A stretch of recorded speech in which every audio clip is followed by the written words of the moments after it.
Para a próxima palestra dessa manhã, com o tema Emissão de Gases do Efeito Estufa na Cafeicultura, convidamos o Dr. Carlos Clemente Serri, da Universidade de São Paulo, que recebe aí as nossas boas-vindas. Muito obrigado, bom dia a todos. Bom, o título da minha apresentação é Emissão de Gases do Efeito Estufa na Cultura do Café. Inicialmente eu vou colocar aqui um esquema que o senhor já conhece muito bem como é que funciona, o ciclo do café, ou seja, desde que a gente começa a produção das mudas, o transporte dessas mudas até o campo, todos os tratos culturais, o plantio, os tratos culturais, a colheita desse café, da colheita vai até o beneficiamento, do beneficiamento com todas aquelas fases que os senhores conhecem, com a parte de desmucilagem, a lavadora, enfim. Do outro lado?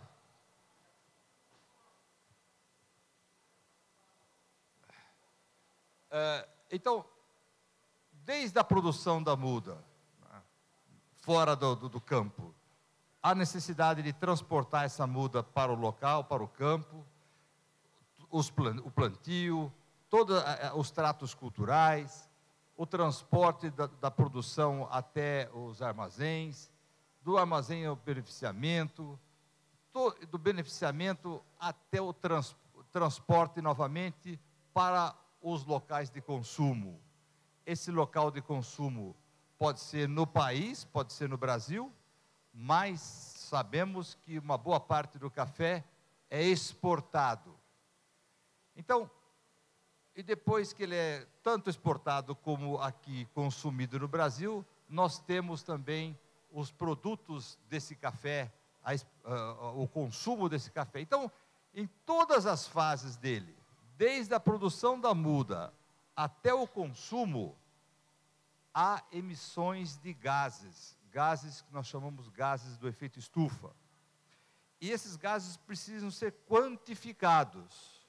Eles precisam ser quantificados porque o consumidor, principalmente europeu e o americano, eles estão já solicitando esse tipo de informação.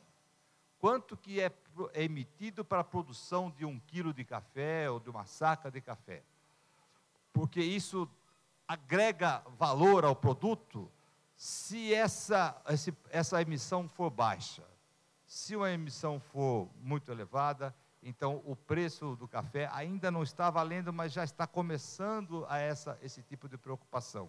Então, por isso que nós precisamos produzir um café com uma baixa emissão de gases que podem provocar o aquecimento global e as mudanças climáticas. Então, trata-se de uma coisa, de uma ação proativa. Precisamos conhecer isso para depois melhorar, mudar o manejo desse café para que ele atenda às necessidades do consumidor. Então, quais são os gases que são envolvidos nesse processo, desde a produção da muda até o consumo final, passando por transportes, por veículos. Esses são os 3 gases principais: o gás carbônico, o metano e o óxido nitroso. Eu vou dizer logo de onde que eles vêm, qual é a origem desses gases no caso da cafeicultura.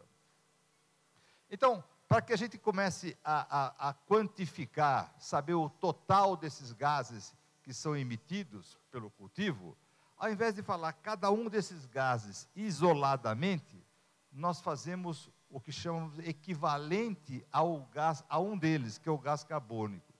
E essa equivalência é feita em função do potencial que cada gás tem de aquecer a atmosfera terrestre.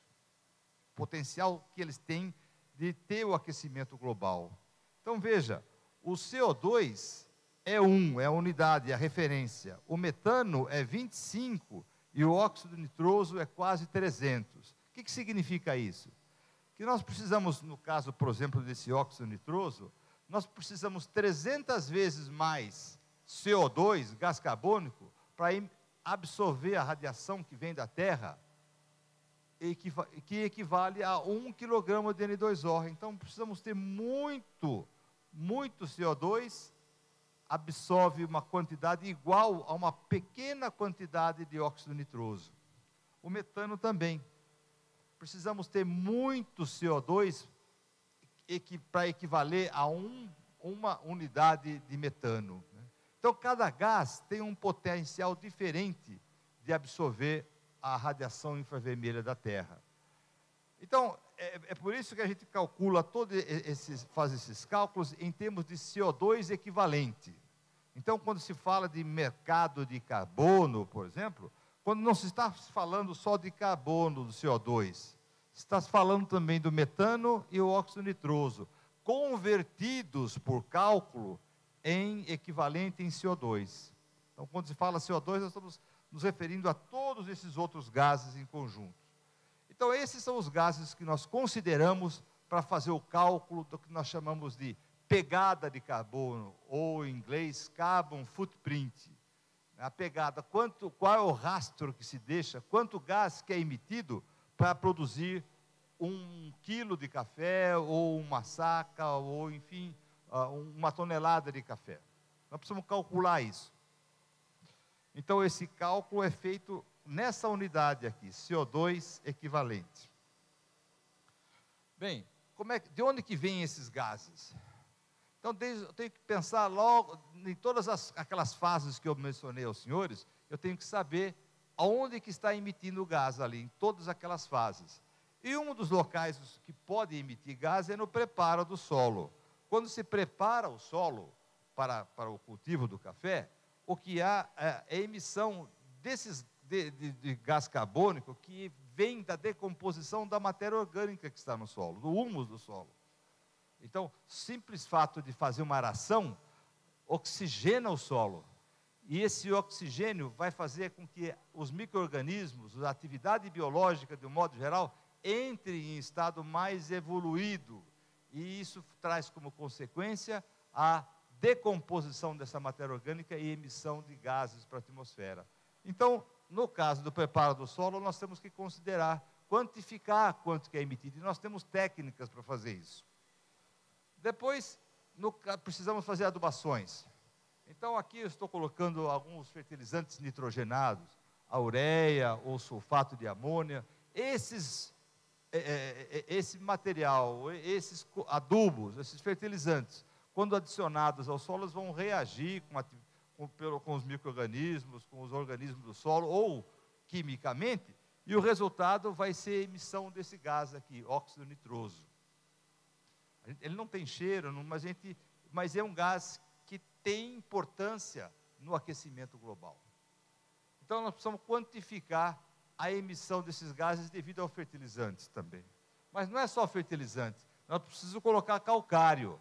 E quando eu coloco calcário no solo, quando adiciona calcário, o que vai acontecer? Esse calcário vai reagir no solo e, como resultado, vai emitir gás carbônico.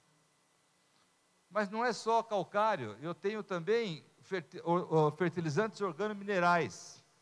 Eles também vão reagir no solo e vão produzir gases. E aí pode ser o CO2, o óxido nitroso, dependendo da composição desses fertilizantes organominerais. Mas não é só os produtos da agricultura que emitem gás. E eu preciso de trator, preciso de caminhões para fazer esse transporte dentro da fazenda ou da fazenda para fora. E os transportes utilizam combustível fóssil, principalmente diesel. Então, de onde vem o diesel? O diesel vem do petróleo. O petróleo, ele tem que ser extraído, no caso do Brasil, é da plataforma marinha, mas esse diesel é produzido nas estações de craqueamento, é produzido o combustível, esse combustível é utilizado pelo trator, pelos caminhões, e o resultado disso é a emissão de um gás, que é o CO2, o gás carbônico, que é um dos principais responsáveis pelo aquecimento global. Então, uma alternativa para não usar o diesel seria utilizar biocombustíveis, né? Por exemplo, pode ser da cana-de-açúcar, mas pode ser também da soja, né? Que produz um biocombustível.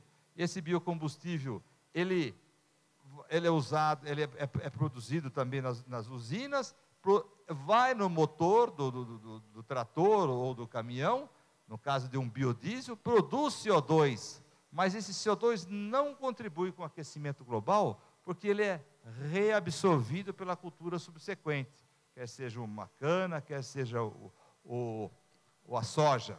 Então, o diesel fóssil, o diesel, ele emite CO2 e precisa ser contabilizado nesse carbon footprint, ou na pegada do carbono, para a produção de uma saca ou de uma tonelada de café.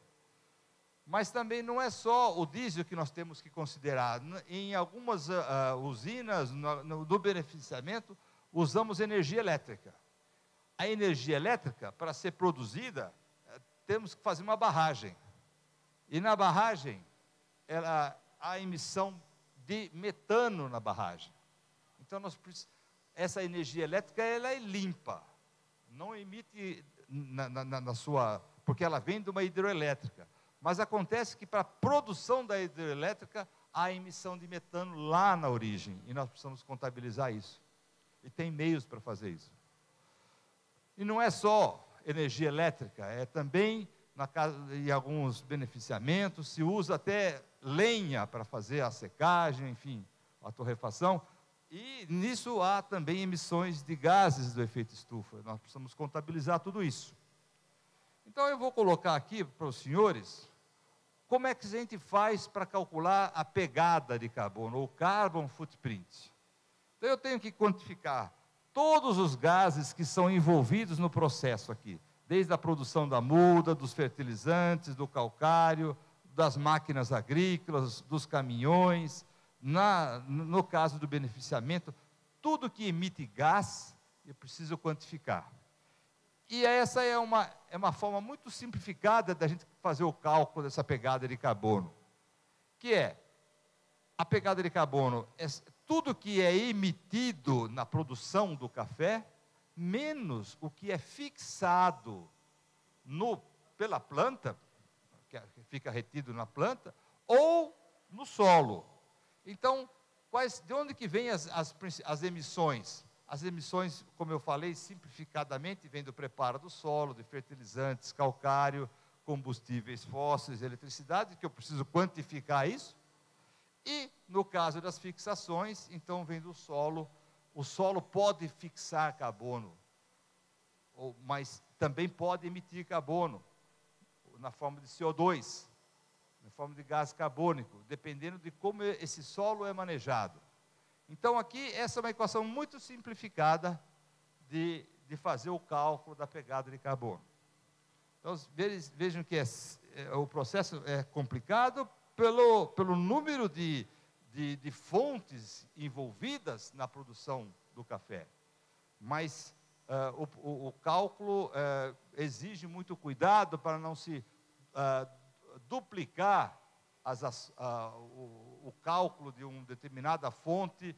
Por exemplo, no caso do preparo do solo, o CO2 que é emitido no preparo do solo, que vem da decomposição da matéria orgânica, é um carbono que já existia, é um carbono que já estava no solo, ele precisa ser quantificado. E muitas pessoas, muitos não compreendem bem a origem desses gases e deixam de contabilizar.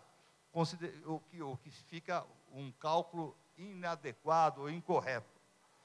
Bom, essa é a maneira também simples de se fazer o cálculo da pegada. Eu preciso quantificar as emissões de CO2, metano e N2O dos vários insumos, das várias fontes. Então, por exemplo, se tenho ureia, eu preciso saber quantos quilogramas ou toneladas de ureia são colocadas por hectare. O esterco, quanto que eu coloco por hectare. O calcário, o diesel, quantos litros são consumidos por hectare. Eletricidades, quantos megawatts são consumidos por mês ou por ano numa propriedade.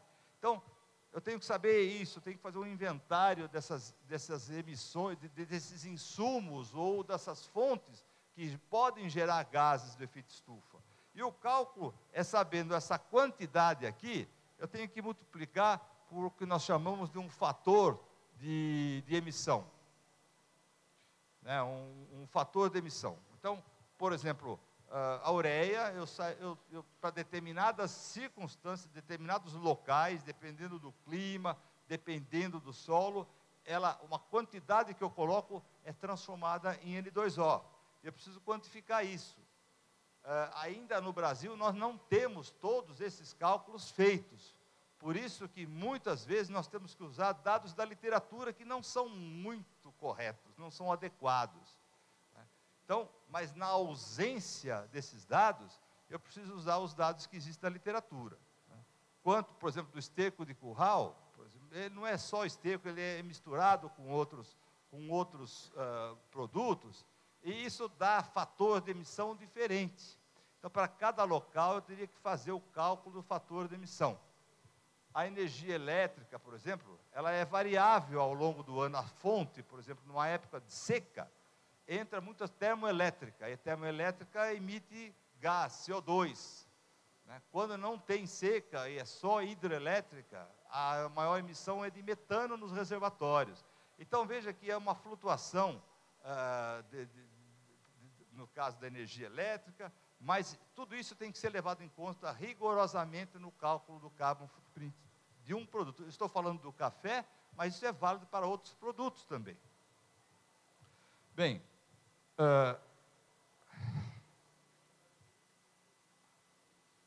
nós fizemos algumas estimativas para Minas Gerais. Quantificamos o carbon footprint na produção do café em 3 regiões aqui de Minas Gerais. A região do Cerrado Mineiro, a região das Matas de Minas e no sul de Minas. Utilizamos algumas fazendas que são referências, né? E não vou de cada um desses locais, do Cerrado, da Mata de Minas e do sul de Minas. E nessas propriedades nós levantamos todas as fontes de emissão de cada uma delas e quantificamos o que a gente chama de carbon footprint. Para fazer isso, a gente usa uma série de normas e dados que a gente tem na literatura ou são dados próprios. Esses são os principais protocolos que nós utilizamos para fazer esses cálculos. Basicamente, são protocolos internacionais aceitos, por exemplo, como esse GHG Protocol, que é que baliza um pouco os nossos cálculos. Mas nós já fomos desenvolvendo isso mais especificamente para o território brasileiro e para algumas culturas. Estamos procurando melhorar isso, para produzir uma pegada de carbono, um carbon footprint mais próximo da realidade brasileira. Bom, naquelas 3 fazendas que nós, representante de cada uma daquelas regiões, nós fizemos isso para algum biênio, porque os senhores sabem muito bem que se fizer para um ano pode ser muito atípico, um ano que não se coloca calcário, ou que o fertilizante é colocado de outra dose, enfim, é preferível, em nosso caso nós fizemos apenas para 2 anos, mas que seja feito por mais de 2 anos até. Um ano só pode causar algum engano, exatamente por ser algumas ações muito específicas para um determinado ano. Então é preciso fazer por um período. Nesse caso, nós fizemos para o biênio 2009-2010, que é um período já que já dá um significado um pouco mais agregado às nossas informações. Bem, alguns resultados parciais que nós vamos apresentar aos senhores aqui. Aqui eu estou colocando, então, apenas a distribuição relativa dos 3 gases, o CO2, o metano e N2O, nas principais fontes de emissão de gases de efeito estufa. Então, combustíveis, essa é a distribuição naquelas 3 regiões.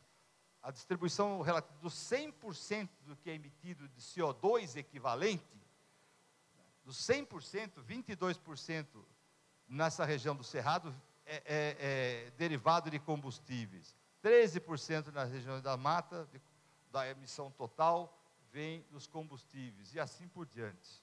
Mas também fizemos para os outros casos da eletricidade, de fertilizantes, do calcário. Então a gente vê que nessa distribuição relativa das emissões por fontes, o que é mais importante é a emissão pela aplicação, pela incorporação de adubos nitrogenados. Então, os adubos nitrogenados, nas 3 regiões, foram aquelas que representam mais de 50%, quase mais de 60% das emissões, de todas as emissões, vêm de fertilizantes nitrogenados. E, no caso dessa propriedade aqui no sul, foi a que menos emitiu por fertilizantes, e eu vou dizer por quê, logo em seguida. Então, quando a gente pega o Cerrado, 68% das emissões vem de fertilizantes nitrogenados, e essa é a distribuição dos fertilizantes utilizados naquele biênio, onde do total dos fertilizantes colocados nitrogenados, mais de 60% vem da ureia. Então, aí que justifica a enorme emissão nessa região do Cerrado. No caso das matas de Minas, 75% das emissões totais vêm de fertilizantes. E aqui, a gente vê que apenas 9% do nitrogênio que é adicionado ao solo, apenas 9% vem de esterco bovino, mais palha de café. Aqui na região do Cerrado, naquela propriedade que nós utilizamos, nós tínhamos 21%. Então, quanto mais estercos se coloca, menor a emissão de N2O devido à fertilização nitrogenada. E por último, no sul de Minas, a menor emissão, 59% do total do que é emitido vem de fertilizantes. E se nós notarmos, é a região que mais aplica fertilizantes organominerais. O que significa a emissão final é menor, porque no organo mineral as emissões são menores. Então, essa é um pouco das informações, apenas dos fertilizantes nitrogenados, que eu vou colocar aqui aos senhores. Mas, se nós agora quantificarmos, adicionarmos as emissões devido a calcário, devido ao diesel que é utilizado, enfim, todas as fontes principais de emissão, a gente vai ver que a pegada de carbono, o carbon footprint, aqui do Cerrado, por ser a fonte, o local que mais emite N2O, a pegada de carbono é maior, 2,3 quilogramas de CO2 equivalente por quilo de café produzido. E na região de sul de Minas, por aquela que se apresenta com maior aplicação de fertilizantes organominerais, tem um footprint, acho que 3 vezes menor do que uma região que aplica mais fertilizantes minerais. Eu não sou contra fertilizante mineral, não estou dizendo, estou colocando os dados que são apresentados aqui. Eu acho que precisa se colocar os fertilizantes nitrogenados, mas nós precisamos agora pensar que tipo de fertilizante nitrogenado que nós devemos aplicar para agora não só resolver o problema nutricional, mas também um problema ambiental, uma vez que o N2O, derivado de fertilizantes, tem um potencial e tem uma participação muito grande no aquecimento global e em possíveis mudanças climáticas. Quer dizer que fertilizantes nitrogenados precisam ter uma atenção agora, não só na maneira de se aplicar para fins de produtividade, mas também para fins de ambiente. Então, esses são alguns desafios que eu estou colocando aqui para que a gente possa reduzir essa pegada de carbono. Primeiro, determinar melhor essa pegada de carbono. Porque o que eu apresentei aos senhores aqui é a emissão de alguma das fontes. E eu não incluí, por falta de informações, o solo como um potencial de incrementar carbono. Se as práticas agrícolas que forem utilizadas resultarem num incremento de carbono no solo, então eu preciso deduzir das emissões aquele sequestro de carbono pelos solos. Só que ainda nós não temos essas informações de uma forma bem distribuída aqui em Minas ou em outras regiões do país. Então, são alguns desafios que nós achamos que são importantes para que a gente possa fazer uma pegada de carbono mais eficiente, mais correta. Um dos desafios é efetivamente determinar aqueles fatores de emissão que eu coloquei aos senhores no início. Nós não sabemos claramente quais são os fatores de emissão. Se eu coloco 1 tonelada de ureia no solo, quanto daquela tonelada de ureia é transformado em óxido nitroso? Isso vai depender do tipo de solo, se o solo é mais arenoso ou mais argiloso, a época do ano, a região climática. Isso é um desafio que a academia tem para resolver e nós estamos procurando fazer isso. Outro desafio é nós temos que, já sabendo que as maiores emissões vêm de fertilizantes nitrogenados, nós precisamos agora, com os fertilizantes que já existem, porque outros estão vindo, mas com aqueles que existem, que estão disponíveis, como é que nós podemos reduzir essa emissão de N2O dos fertilizantes já existentes? Essa é outro desafio. E por último, eu preciso quantificar a mudança de estoque de carbono no solo quando se cultiva o café por longo período. Eu preciso saber se há um incremento de carbono no solo. Se houver esse incremento, eu posso deduzir parte das emissões pelo aumento, pelo carbono que está introduzido no solo. Se eu estou fazendo pegada de carbono, não é justo só quantificar a emissão. Eu tenho que valorizar o que é fixado no solo e pela planta também. Então, esse é um outro desafio, porque essa incorporação de carbono no solo não é homogênea. Vai depender do insumo, do que é colocado, da forma com que ele é colocado, da época do ano. Esse é um outro grande desafio que nós temos pela frente. Começando, então, por esse desafio de calcular o fator de emissão. Para fazer isso, tem técnicas para fazer isso. E nós estamos fazendo, essa técnica baseia basicamente, os dados que nós estamos colocando são dados da literatura. E nós não podemos colocar isso. E como que nós vamos fazer? Nós temos que pegar esses fertilizantes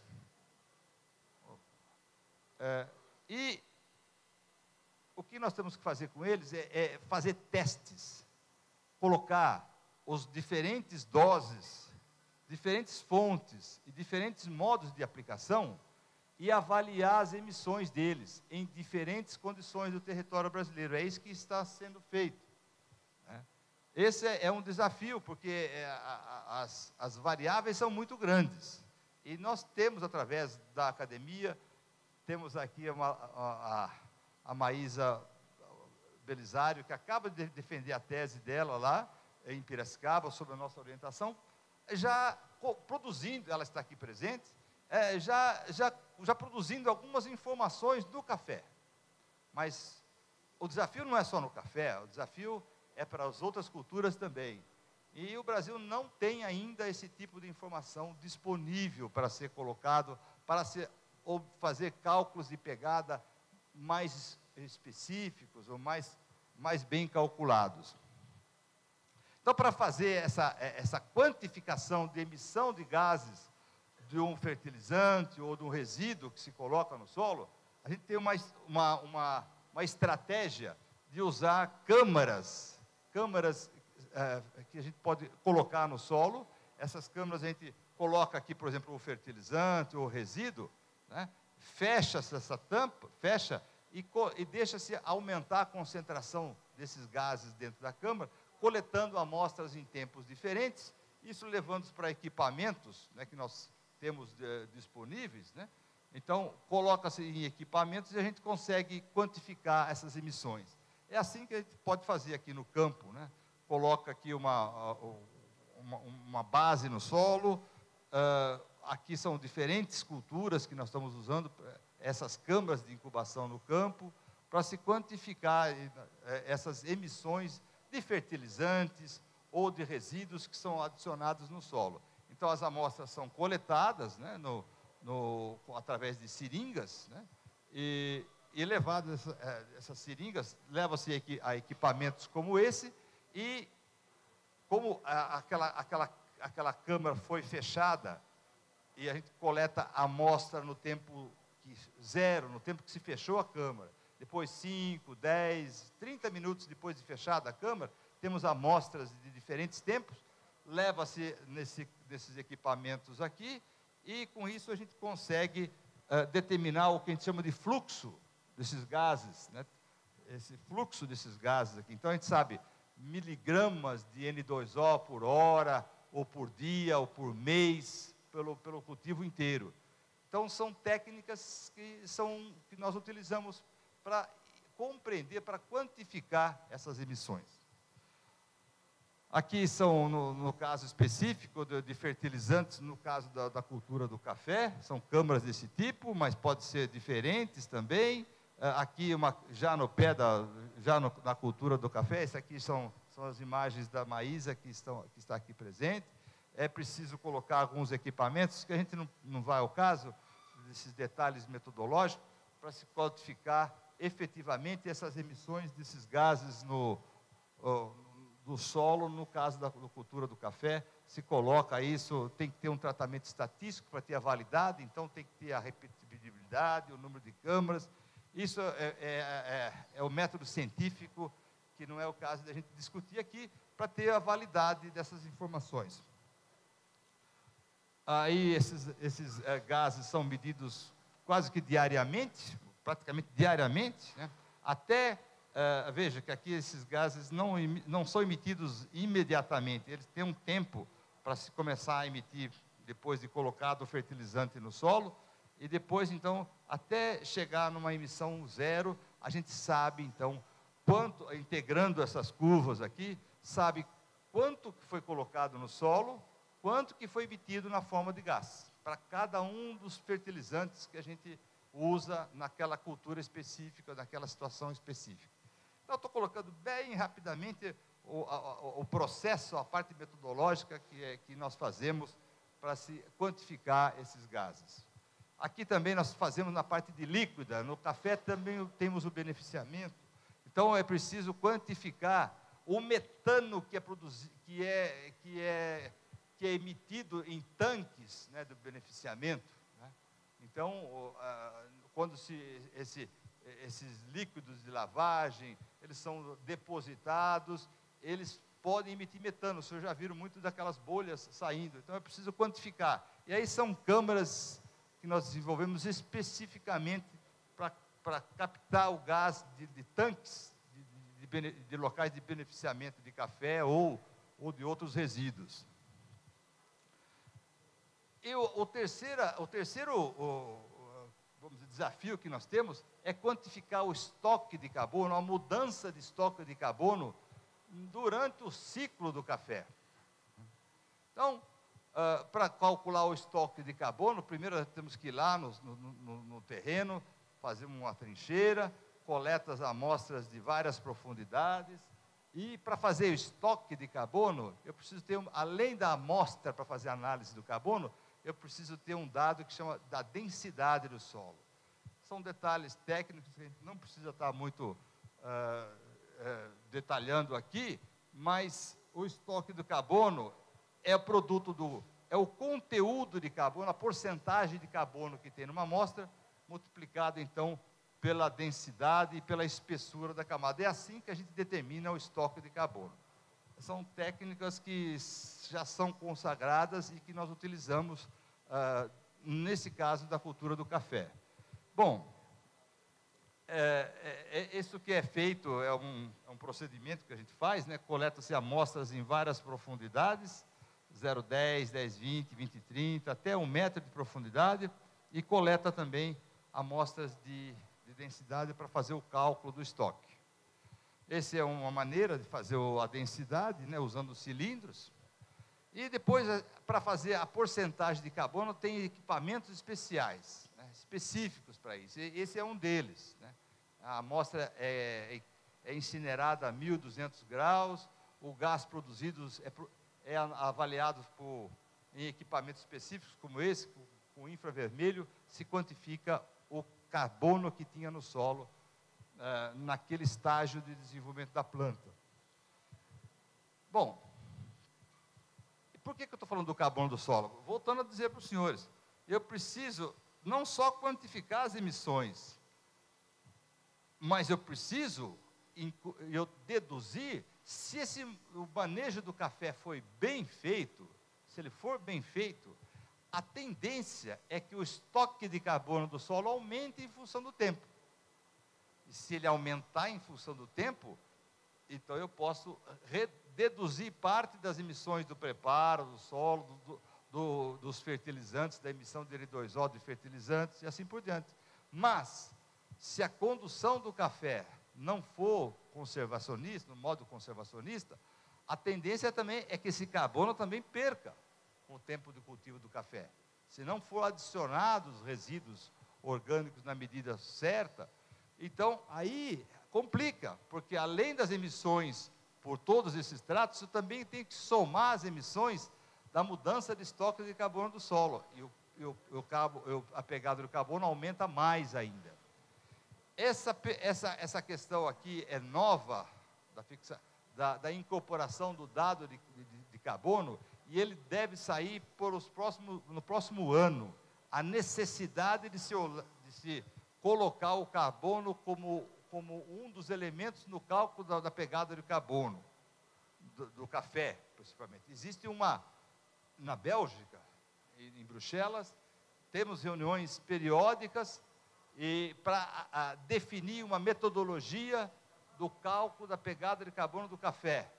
E há um ano atrás foi decidido que é necessário introduzir o carbono do solo e da planta também. Então, é uma necessidade que virá já a partir de 2014 ou 2015, essa necessidade, porque até agora é só isso que é feito. Mas nós não achamos justo para aqueles que fazem uma agricultura conservacionista, que retorna resíduos no solo, porque aí nós estamos efetivamente reduzindo as emissões por a fixação que nós estamos colocando mais resíduos no solo. E estamos premiando aqueles que fazem a agricultura conservacionista mais corretamente. Bom, aí vem o conceito da sustentabilidade. A sustentabilidade, que eu queria só dizer, por que eu estou colocando isso? A sustentabilidade é uma coisa nova.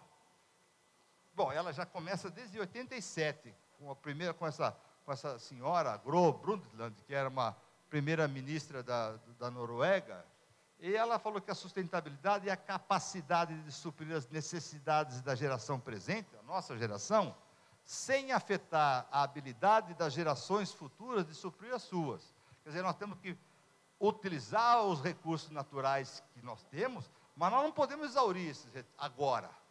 Nós temos que dar oportunidade para as gerações que vierem depois de nós, também de ter os mesmos direitos que nós estamos tendo. Isso é a sustentabilidade. E eu estou falando isso porque na cultura do café, essa questão da sustentabilidade já começa a ser mais claramente. Mas não é só na subjetividade. Aparece ser em forma de cálculo. É preciso quantificar essa sustentabilidade, não apenas falar, olha, tal atividade é sustentável, baseado no quê? Qual que foi a referência? Quem mediu isso? Então, eu estou colocando isso porque a sustentabilidade, a parte de gases é uma parte importante dentro da sustentabilidade. Então, a sustentabilidade, ela tem, o senhor já sabe, eu não vou insistir nisso, ela tem 3 pilares, né? O pilar econômico, o pilar social e o pilar ambiental.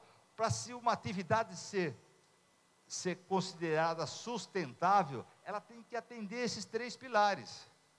E cada pilar tem uma série de quesitos que tem que ser cumpridos. Dizer apenas um desses quesitos e dizer que é sustentável, isso já não está mais convencendo. Aliás, está complicando para muita gente que está fazendo isso. Porque não está se abrangendo o conceito integral da sustentabilidade.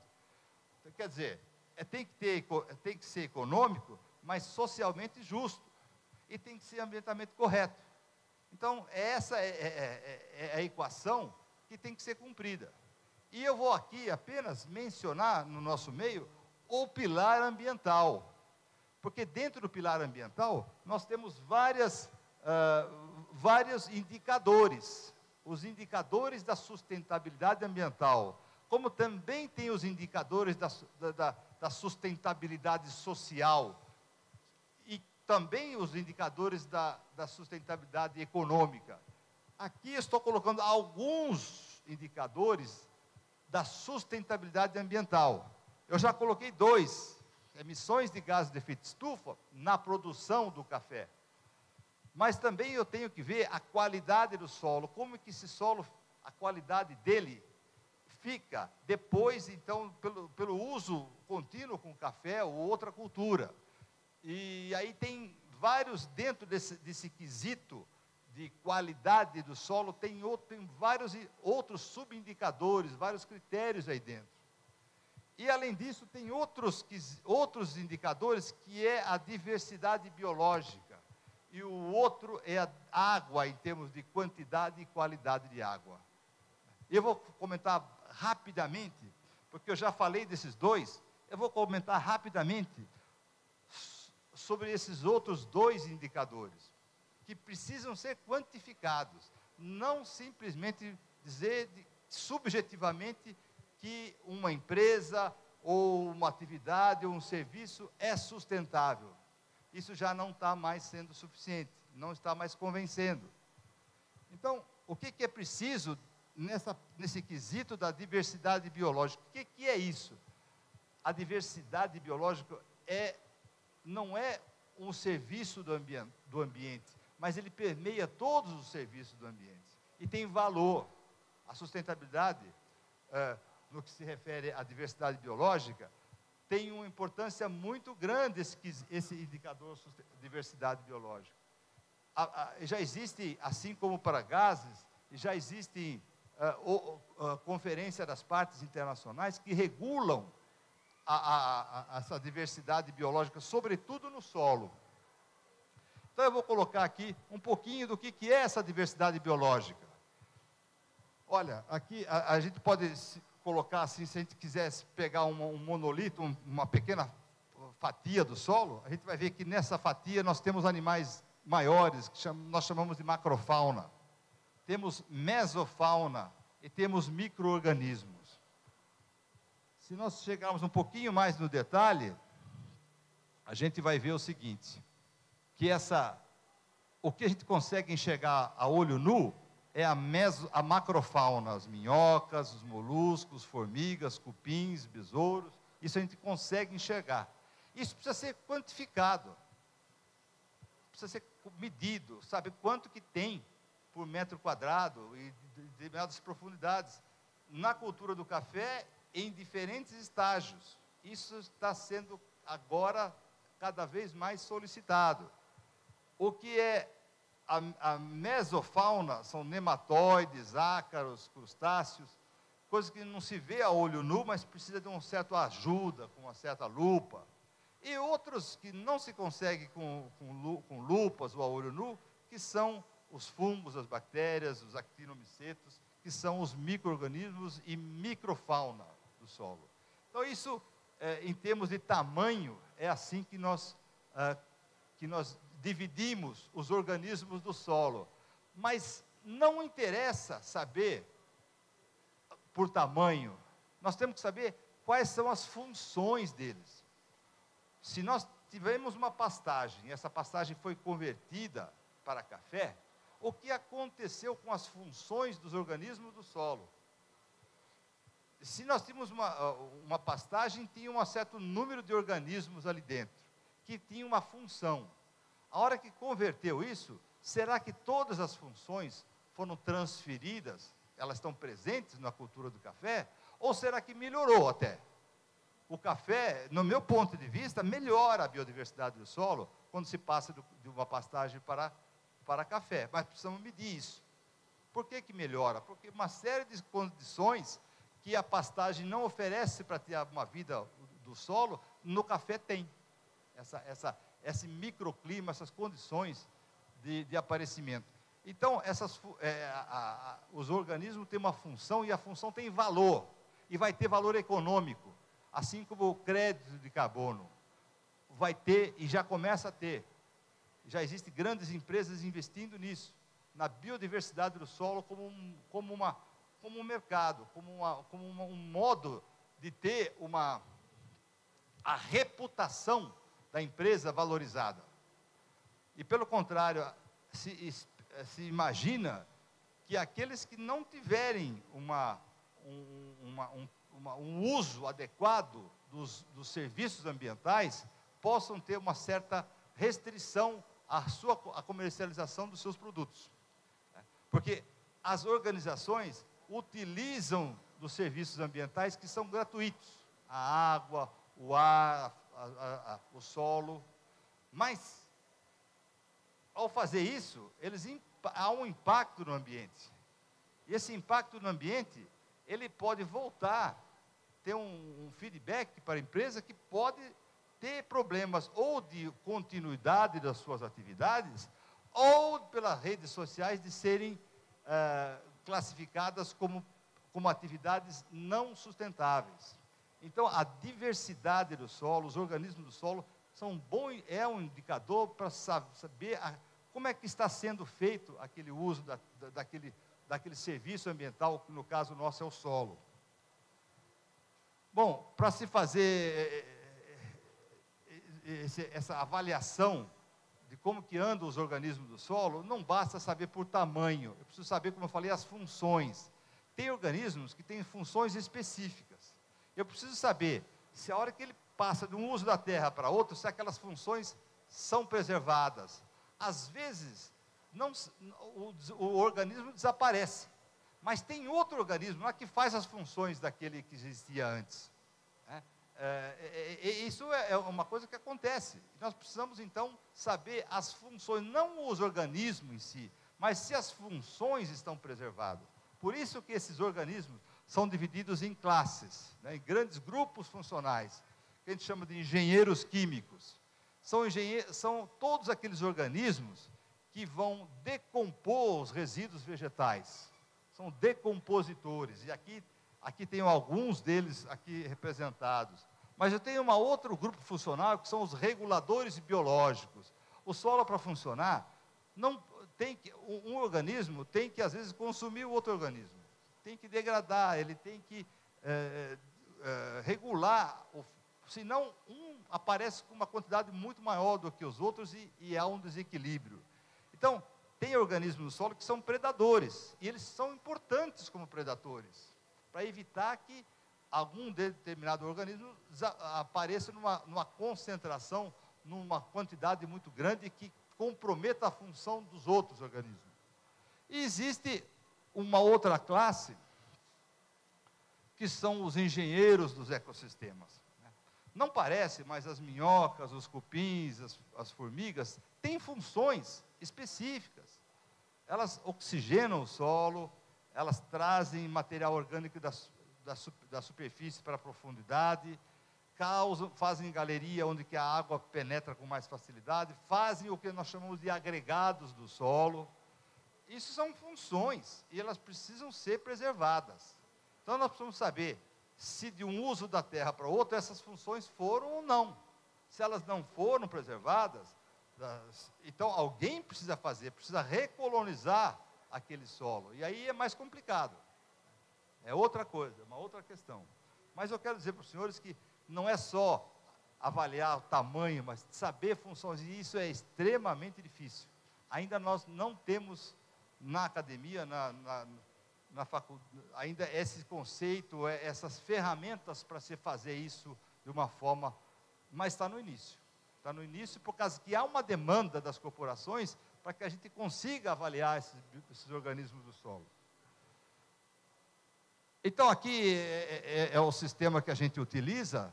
Nós estamos fazendo isso para algumas culturas, no caso da cana-de-açúcar, da soja, ainda não começamos no café, mas é preciso fazer. Nós já desenvolvemos uma metodologia para se fazer isso.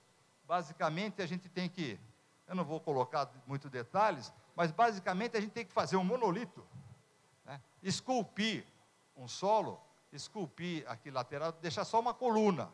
E essa coluna, então, a gente pode conseguir, através de umas ferramentas, né, tirar fatias dessa coluna e levar para o laboratório. Chega lá no laboratório, a gente começa a extrair o que é visível a olho nu. Então, isso tem que ser feito de uma forma muito rápida, por uma equipe treinada. Então, já estamos fazendo isso já rotineiramente para algumas culturas, né?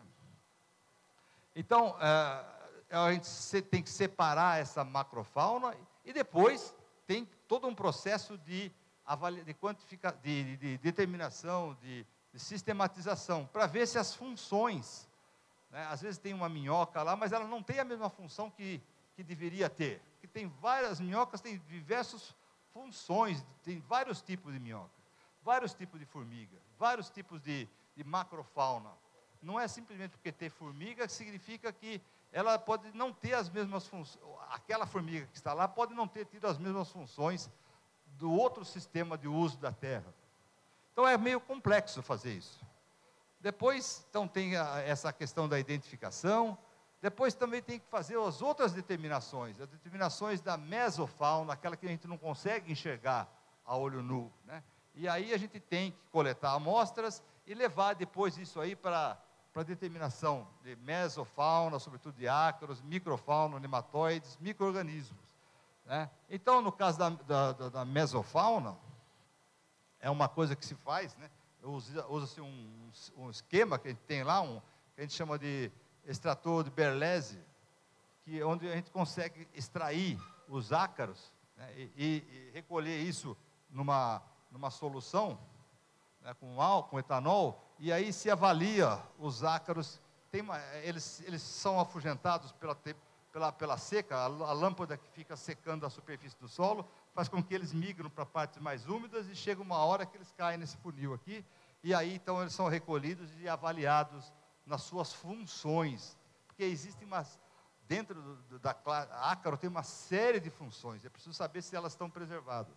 Parece isso um pouco utópico, né? Mas isso está sendo já empregado como uma moeda. Infelizmente, nós não temos como ainda avaliar isso, por isso estamos correndo para fazer isso. Para vocês terem uma ideia, as 10 maiores empresas do mundo se uniram e colocaram uma quantidade de recursos imenso para que a gente possa fazer esse tipo de avaliação. São coisas de 10 bilhões de dólares para tentar chegar a esse, porque isso muda a reputação de uma empresa inteira. Uma empresa inteira pode desaparecer se a atividade que ela exerce tiver uma influência negativa na biodiversidade do solo, por exemplo. Isso já está acontecendo. Já tem 3 ou 4 empresas que tiveram esse problema sério e tiveram que mudar até de nome por causa disso. No caso da microfauna, também tem outros modos de distração, né? E para o micro-organismo também tem uma série de técnicas que eu não vou mencionar aqui, porque são técnicas específicas, para se avaliar a função. Bom, o último indicador que eu queria colocar aqui aos senhores, bem resumidamente, é a água. Já que nós estamos numa reunião, num encontro onde a irrigação é um foco, como é que a água é considerada como indicador? Ela em termos de quantidade e em termos de qualidade. Então, essa como eu falei do footprint do carbono, nós também quantificamos o footprint de água. ou a pegada de água. Para fazer isso, tem outras ferramentas, e a água é dividida em 3 grandes categorias: a água verde, a água azul e a água cinza. O que é isso? A água verde é o volume de água de chuva consumida durante o processo de produção do café, por exemplo. Então, na produção do café, a água verde é a água que vem da chuva, uma parte é evapotranspirada e a outra parte é utilizada no fruto do café. Então, nós temos que quantificar isso. Essa é a pegada verde, é a água verde que nós chamamos. E tem todo um processo de cálculo para fazer isso. São modelos matemáticos, mas que já se transferiram na forma prática para fazer isso. Depois temos o que nós chamamos de água azul, pegada hídrica azul, que é o volume de água superficial e subterrânea, consumido na produção do café. E aqui, então, é o produto, que é a irrigação, a água incorporada pela irrigação, menos a água evapotranspirada e a água realmente utilizada nos processos, por exemplo, do beneficiamento do café, por exemplo. Então, tem técnicas para fazer essa pegada hídrica do café. E a água que nós chamamos de água cinza, que é aquela água residual. Para a produção do café, ou da cana-de-açúcar, vamos chamar do etanol, ou de um animal, usa-se água boa, a água da chuva ou a água de rios, mas inevitavelmente se devolve uma água que não é da mesma qualidade e quantidade da água que foi absorvida pela planta. Isso se chama água cinza. E essa água cinza, ou pegada hídrica cinza, né, é um volume de água doce necessária para diluir a carga de poluentes descartada em um copo de água, de forma a restabelecer o padrão de qualidade natural ou permitido por lei. Isso está pegando muito isso. Não aqui no Brasil, mas na Inglaterra, na Europa, de um modo geral, isso está sendo cobrado muito sério. E o que acontece lá, vai acontecer aqui com uma defasagem de tempo. Mas vai acontecer. Por isso que eu estou alertando para isso. Que é preciso que a gente seja proativo. Então, olha, no caso da pegada, qual é a estratégia que nós temos que ter? Na pegada de carbono ou na pegada de água, né, aqui, expressa aqui, no caso de pegada de carbono, que ações práticas nós temos para alcançar a sustentabilidade ambiental que eu estou falando aos senhores? O que eu estou querendo dizer é que nós temos que avaliar a sustentabilidade ambiental. Tem que ter um certo valor e nós temos que ter ações proativas para reduzir aquele valor. A gente chama isso de mitigação. Então, olha, na pegada de carbono, nós temos 2 ações. Ou a gente, para diminuir essa pegada de carbono, ou a gente diminui as emissões, ou aumenta as fixações no solo ou na planta. O ideal é ser feito as 2 coisas simultaneamente. Uma pegada de carbono baixa, reduzir a emissão e aumentar a fixação. Essa é a estratégia que os países já estão adotando isso, e que a gente não está percebendo esse tipo de necessidade. Para fazer isso, eu reputo que, para reduzir a emissão de gases de efeito estufa e aumentar a fixação, uma alternativa que nós temos é a incorporação de matéria orgânica umificada ou fresca. No caso do café, por exemplo, aquela poda, os produtos da poda, que são colocados entre as linhas, é um excelente meio de fazer uma redução das emissões de gás e aumentar o estoque de carbono no solo. Além dos benefícios da poda, ou algum problema que eu não conheço bem, mas é material orgânico que está sendo incorporado no solo. Então, quando se faz isso, quando se coloca o material umificado no solo, ou não, nós estamos reduzindo a necessidade de fertilizante mineral e, portanto, reduzindo a emissão de dióxido nitroso. Essa é a estratégia. E, ao mesmo tempo, estamos aumentando o estoque de carbono no solo porque esse material da poda vai se decompor, e o produto da decomposição é um coloide orgânico, que nós chamamos, depois de evoluído, a gente chama isso de humus. Então, é uma maneira estratégica de fazer essa pegada de ser menor.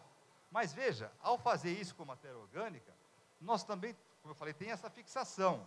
Mas essa fixação vai dar condições. Se eu estou colocando carbono no solo, o carbono é fonte de energia para os organismos do solo. Então, se está se colocando um carbono na fresca, ou de uma maneira fresca ou não, estamos ativando a atividade biológica, os organismos. Nós estamos melhorando a diversidade dos organismos. E isso tem valor. Né? Se não hoje, mas vai ter.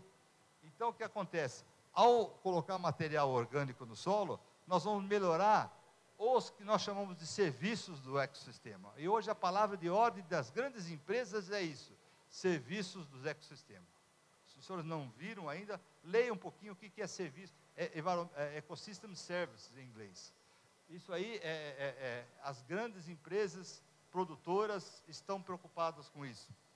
E por quê? Porque ou isso pode